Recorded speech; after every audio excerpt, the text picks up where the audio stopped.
ಸಚಿವ ಸಂಪುಟವನ್ನ ವಿಸ್ತರಣೆ ಮಾಡೋದು ಫಿಕ್ಸ್ ಆಗಿದೆ. ಯಾರು ಇನ್ನಾಗ್ತಾರೆ, ಯಾರಿಗೆ ಅವಕಾಶ ಸಿಗುತ್ತೆ ಅದು ಕುತೂಹಲ ಕಾರಣವಾಗಿದೆ.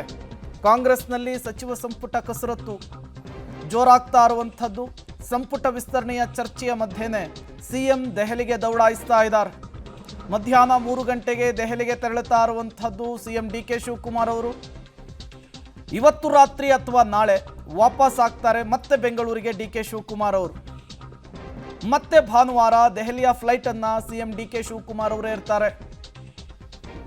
ಮುಂದಿನ ವಾರ ಸಂಪುಟ ವಿಸ್ತರಣೆ ಬಹುತೇಕ ಫಿಕ್ಸ್ ಆಗಿದೆ. ಭಾನುವಾರ ಯಾರ್ಯಾರು ಸಂಪುಟ ವಿಸ್ತರಣೆಯಲ್ಲಿ ಅವಕಾಶ ಸಿಗುತ್ತೆ ಅನ್ನುವಂತಹ ಪಟ್ಟಿ ಫೈನಲ್ ಆಗುತ್ತೆ. ಅದಕ್ಕೂ ಮೊದಲು ಡಿ.ಕೆ. ಶಿವಕುಮಾರ್ ಒಬ್ಬರೇನೆ ದೆಹಲಿಗೆ ಹೋಗ್ತಾ ಇರುವಂಥದ್ದು ತೀವ್ರ ಕುತೂಹಲಕ್ಕೆ ಕಾರಣವಾಗ್ತಾ ಇರುವಂಥದ್ದು. ಪ್ರತಿ ಬಾರಿಯೂ ಕೂಡ ಸಂಪುಟದ ವಿಚಾರಕ್ಕೆ ಸಂಬಂಧಪಟ್ಟಂತೆ ಡಿ.ಕೆ. ಶಿವಕುಮಾರ್ ಸಿದ್ದರಾಮಯ್ಯನವರನ್ನ ಒಟ್ಟಿಗೆ ಕರೆಸಿ ವರಿಷ್ಠರು ಮಾತನಾಡ್ತಾ ಇದ್ರು.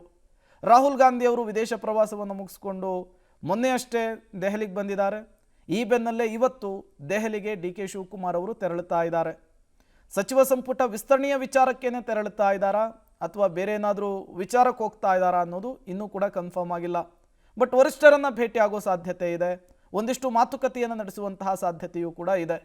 ಈಗಾಗಲೇ ಸಿದ್ದರಾಮಯ್ಯನವರ ಬಳಗದಿಂದ ಡಿ.ಕೆ. ಶಿವಕುಮಾರ್ ಬಳಗದಿಂದ ಯಾರ್ಯಾರಿಗೆ ಈ ಬಾರಿಯ ಕ್ಯಾಬಿನೆಟ್ನಲ್ಲಿ ಅವಕಾಶ ಸಿಗುತ್ತೆ ಅನ್ನುವಂತಹ ಕುತೂಹಲ ಇದೆ. ಮತ್ತೊಂದು ಕಡೆ ಅಚ್ಚರಿಯ ಪಟ್ಟಿಯನ್ನು ವರಿಷ್ಠರು ಕೂಡ ರೆಡಿ ಮಾಡಿಟ್ಟಿದ್ದಾರೆ ಅನ್ನುವಂತಹ ಮಾಹಿತಿಯೂ ಕೂಡ ಸಿಗ್ತಾ ಇದೆ. ಇದರ ನಡುವೆ ಜಾತಿವಾರು ಪ್ರಾಂತ್ಯವಾರು ಎಲ್ಲವನ್ನು ಕೂಡ ಕನ್ಸಿಡರ್ ಮಾಡಬೇಕಾಗುತ್ತೆ.